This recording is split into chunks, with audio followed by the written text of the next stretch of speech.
Hello viewers, டிஆர்பியிலேருந்து அண்மையில் ஒரு பத்திரிகை செய்தி ஒன்று நம்மளுக்கு கிடச்சிருக்கு. ஸோ அதாவது என்ன அப்படின்னா, ஆசிரியர் தகுதி வாரியத்தில் வாயிலாக அரசு மற்றும் அரசு உதவி பெறும் மற்றும் தனியார் பள்ளிகளில் தற்பொழுது பணிபுரிந்து வரும் ஆசிரியர்களுக்கான ஆசிரியர் தகுதி தேர்வு. ஸோ இதுலேயுமே பேப்பர் 1 அண்ட் பேப்பர் 2 இருக்குது. ஓகேங்களா? ஸோ இது வந்துட்டு பணிபுரியக்கூடிய ஆசிரியர்களுக்கான தகுதி தேர்வாக இதை வந்து சொல்கிறாங்க. அதாவது சிறப்பு ஆசிரியர் தகுதி தேர்வு.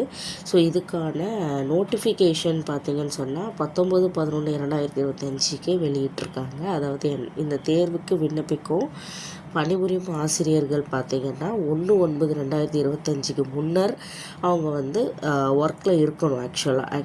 அதாவது முன்னர் ஆசிரியர்களாக நியமனம் செய்யப்பட்டிருக்க வேண்டும். ஆசிரியர்களாக அவங்க வந்து செய்யப்பட்டிருக்கணும் 1/9/2025 முன்னர்.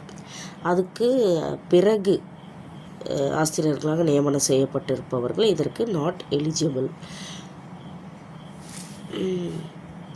ஸோ இந்த தேர்வுக்கான அப்ளிகேஷன், ஆன்லைன் அப்ளிகேஷன் வந்துட்டு நம்மளுக்கு கிடச்சிருக்கு. இன்னிலேருந்து அப்படின்னா 20/11/2025 நெக்ஸ்ட்டு மந்த்து 20/12/2025 வரைக்கும் 1 மாத கால அவகாசம் வழங்கப்பட்டுள்ளது. ஸோ இதுக்கு தகுதியான ஆசிரியர்கள் அதுக்கான வெப்சைட்டில் போய்ட்டு நம்ம அப்ளை பண்ணிவிட்டு அதுக்காக ப்ரிப்பேர் பண்ணுங்கள். All the best for the teachers. Thank you.